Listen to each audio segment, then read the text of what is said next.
વાડ થઈને વેલો ગળે, જો ખડું જ અનાજ ખાય અને રક્ષક જ ભક્ષક બને, તો પછી આમાં કેવું કોને? કહેવાનો મારો ભાવાર્થ છે કે વાડ થઈને વેલો ગળે એટલે કે જે વાડ ઉપર વેલો ચડતો હોય, જે વેલાનો આધાર વાડ હોય છે, એ વાડ જ સેઢાની પાર જ જો વેલાને ખાઈ જાય તો પછી વેલાનો વિકાસ વૃદ્ધિ કઈ રીતે થાય? ખડું જ અનાજ ખાયનો અર્થ છે કે જે ખડામાં આપણે મગફળી ચોખી કરતા હોઈએ કે કોઈ પણ પાક, કૃષિ પાક લેતા હોઈએ, એ ખડું જ, એ જમીન જ જો અનાજને ખાઈ જાય તો પછી અનાજનો બચાવ કઈ રીતે થાય? રક્ષક જ ભક્ષક બને, જેમને રક્ષણ માટે રાખ્યા હોય અને એ જ ભક્ષક બને તો પછી સ્થિતિ કેવી થાય? વાત કરી રહી છું ખેડૂતોની. કમોસમી વરસાદે ખેડૂતોને હેરાન કર્યા અને પછી જે રીતે ખેડૂતોને ટેકાના ભાવે મગફળીના રજીસ્ટ્રેશન માટે લાંબી લાઈનોમાં ઊભું પડ્યું, અને ત્યાર પછી કૃષિ સહાયના પેકેજ માટે લાંબી લાઈનોમાં ઊભું પડ્યું, અને ત્યાર પછી યુરિયા ખાતર માટે ખેડૂતોને લાઈનમાં ઊભું પડ્યું. ચર્ચા કરવી છે કચ્છની. કચ્છના ખેડૂતોની સ્થિતિ અત્યારે એટલી ગંભીર છે કે આજે ખેડૂતોને આંદોલન ઉપર એક સ્થળે ભેગા થઈ અને પંચાયત કરી અને ચીમકી આપવાની જરૂર પડી છે. નમસ્કાર, આપનું સ્વાગત છે BS9 TV ન્યૂઝ ઉપર અને હું છું આપની સાથે કાજલ સુવા. મળતી માહિતી મુજબ કચ્છના ખેડૂતો ખાનગી કંપનીઓના ત્રાસથી ત્રાહિમામ પોકારી ગયા છે અને પોતાની માલિકીની જમીનમાં જ ખેડૂતોને જવા દેવામાં આવતા નથી. ખાનગી કંપનીઓનું દમન, શોષણકારી નીતિ એટલી છે કે ખેડૂતો કંટાળી અને આજે પંચાયત બોલાવી અને 120 દિવસના આંદોલનને હવે ઉગ્ર સ્વરૂપ આપવા માટે તૈયાર થયા છે. વાંઢિયા કિસાન આંદોલનમાં વોધ રામદેવ પીર પાસે હાઈવે પર ચક્કાજામ કરવામાં આવ્યો છે અને સતત 4 મહિનાથી ભચાઉ તાલુકાના સામખિયારી નજીકના વાંઢિયા ગામે વીજ લાઈન માટે ટાવર થાંભલા ઉભા કરવામાં આવી રહ્યા છે, જેમાં ખેડૂતોને અન્યાય થઈ રહ્યો છે. ત્યારે આજે વાંઢિયા ખાતે કચ્છ કિસાન સંઘ દ્વારા વાંઢિયા ગામે મહાસભાનું આયોજન કરવામાં આવ્યું હતું.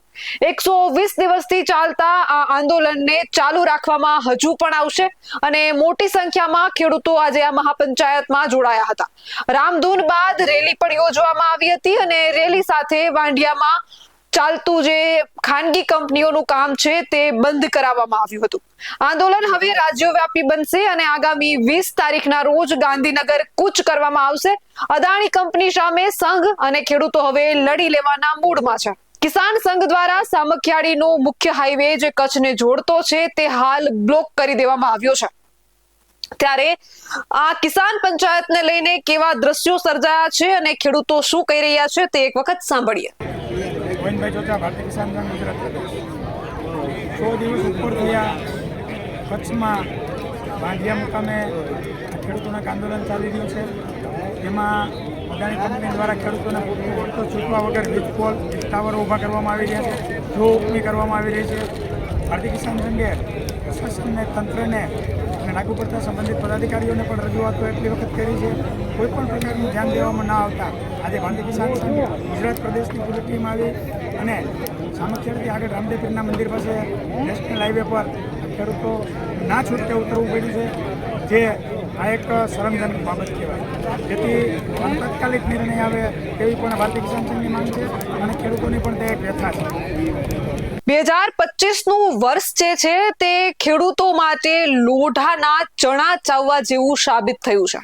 આ વર્ષે ખેડૂતોએ પારાવાર મુશ્કેલીનો સામનો કર્યો છે. એ પછી તંત્ર દ્વારા પડતી હાલાકી હોય કે કુદરતે આપેલી મુશ્કેલીઓ હોય, માવઠા હોય, કમોસમી વરસાદ હોય, ખેડૂતોને આ વખતે ખૂબ હાડમારીનો સામનો કરવો પડ્યો છે અને હવે ખાનગી કંપનીઓ પોતાની દમનકારી, શોષણકારી નીતિ લઈ અને ખેડૂતોનું શોષણ કરી રહી છે. ખેડૂતોને પોતાની માલિકીની જમીનમાં જવા માટે પણ પરવાનગી લેવી પડી રહી છે. આવી સ્થિતિમાં ખેડૂતો પર જે અત્યાચાર થઈ રહ્યો છે, શરૂઆતમાં જે વાત કરી રક્ષક જ ભક્ષક બને એવી સ્થિતિ જોવા મળી રહી છે. ઠેર ઠેરથી સોશિયલ મીડિયામાં આજકાલ કચ્છને લઈને વિડીયો પણ સામે આવી રહ્યા છે કે ખેડૂતોને પોતાની માલિકીની જમીનમાં જ જવા દેવામાં આવતા નથી. પોલીસ પ્રશાસન તેમને ટીંગાટોળી કરી ઢસડી અને પોતાની માલિકીની જમીનમાંથી જ ખેડૂતોને બહાર કરવામાં આવી રહ્યા છે. ખેડૂતો અવાજ ઉઠાવે છે, વિરોધ કરે છે તો એમને ટીંગાટોળી કરી અને ખેતરની બહાર કાઢવામાં આવે છે. આ માત્ર મુદ્દો અહીં ફરીથી ટાંકવા માંગુ છું કે માત્ર મુદ્દો કચ્છ પૂરતો નથી. આ મુદ્દો હવે લગભગ ગુજરાતના જિલ્લાઓમાં જોવા મળી રહ્યો છે. પછી દ્વારકા કેમ ન હોય? દ્વારકામાંથી પણ સોશિયલ મીડિયામાં થોડા સમય પહેલા આવો જ વિડીયો જે છે તે વાયરલ થયો હતો. ખેડૂતને પોતાની માલિકીની જમીનમાં ખેડૂત જ્યારે ખાનગી કંપની વાળા પ્રવેશ કરે છે તો એમને રોકે છે તો પોલીસ પ્રશાસન એમને ટીંગાટોળી કરીને બહાર કાઢે છે. ખેડૂતો ઉપર જે દિવસે ને દિવસે અત્યાચાર થઈ રહ્યો છે, જે શોષણ થઈ રહ્યું છે, આ તંત્ર એમની ઉપર જે બેદરકાર નીતિ અપનાવી રહ્યું છે, ખેડૂતો હવે એનો અવાજ ઉઠાવતા થયા છે. અને કચ્છનું એ વાંઢિયા ગામ એમનું ઉત્તમ ઉદાહરણ છે. ખેડૂતો એકતા જે બતાવી રહ્યા છે, અન્યાય સામે અવાજ ઉઠાવી રહ્યા છે. એ વાંઢિયાથી હવે ફરીથી એક અવાજ ઉઠ્યો છે. અને 2 મહિના પહેલા આશરે બોટાદના કડદા કાંડે પણ ખેડૂતોની એકતા બતાવી છે. ખેડૂતોમાં હવે જાગૃતિ આવી રહી છે. અને આ વિડીયોના માધ્યમથી મને જોઈ રહેલા તમામ ખેડૂતોને પણ હું કહું છું કે જ્યાં જ્યાં તમારી સાથે અન્યાય થતો હોય, શોષણ થતું હોય અથવા તો કોઈ પણ એવો પ્રશ્ન હોય, મુદ્દો હોય તો તમારા ખીચામાં રહેલા ફોનને કાઢો અને એનાથી વિડીયો બનાવો અને મીડિયા સુધી પહોંચાડો. અમે તમારા પ્રશ્નોને જરૂરથી વાચા આપીશું. આવા જ વધુ એવા સાથે મળતા રહીશું. તમે અમારી YouTube ચેનલને સબસ્ક્રાઇબ કરવાનું અને અમને Facebook અને Instagram પર ફોલો કરવાનું ચૂકશો નહીં. બાકી અવનવી અપડેટ મેળવવા માટે આપ જોતા રહો BS9 TV ન્યૂઝ. જય જવાન, જય કિસાન.